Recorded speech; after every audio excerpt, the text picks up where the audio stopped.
भी देश के लिए सीधी सीधी जंग की दावत थी, भारत ने अब खेल बदल दिया है।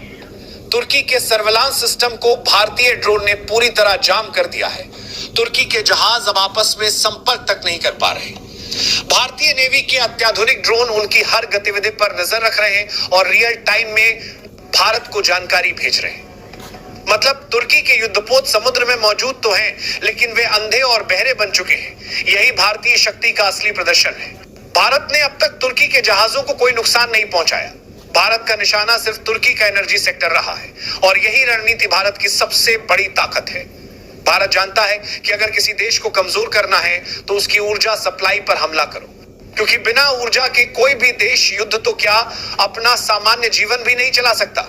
यही कारण है कि भारत ने सीधे तुर्की की गैस पाइपलाइन को तबाह कर दिया। लेकिन कहानी यही खत्म नहीं होती।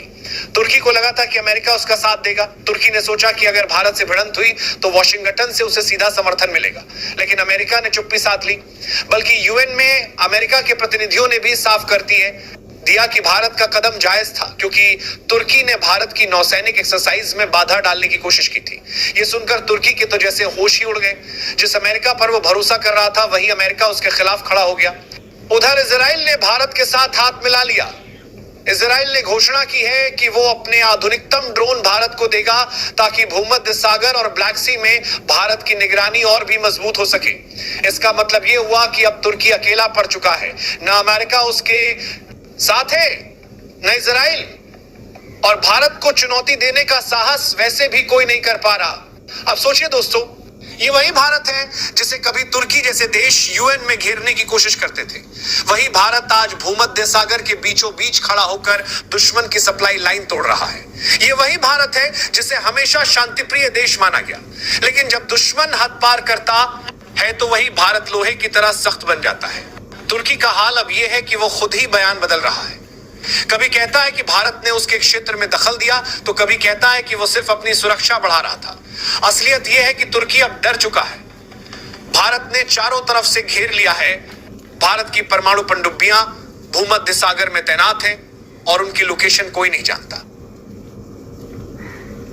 ये पनडुब्बियां 6 महीने से ज्यादा पानी के अंदर रह सकती हैं बिना सतह पर आए।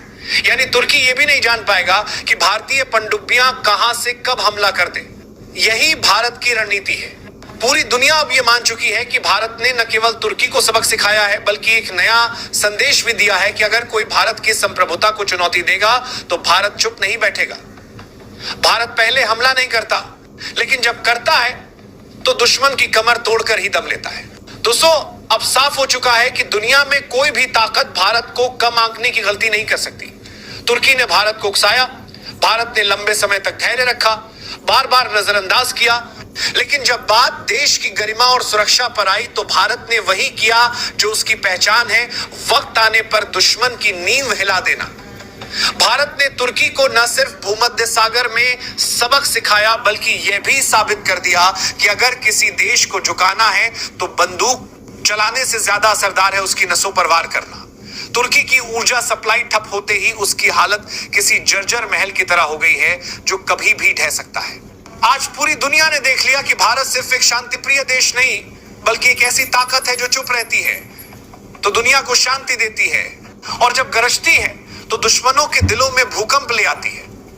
ये वही भारत है जिसने इतिहास में बार बार साबित किया है कि वो किसी पर पहला वार नहीं करता, लेकिन जब करता है तो सामने वाले को उठने तक का मौका नहीं देता। तुर्की को अब समझ आ चुका है कि भारत से टकराना आसान नहीं है। भारत का यह कदम आने वाले कल के लिए भी एक संदेश है। चाहे कोई भी देश हो, तुर्की, चीन या फिर पाकिस्तान, अगर भारत की संप्रभुता को चुनौती दी तो नतीजा वही होगा जो आज तुर्की भुगत रहा है।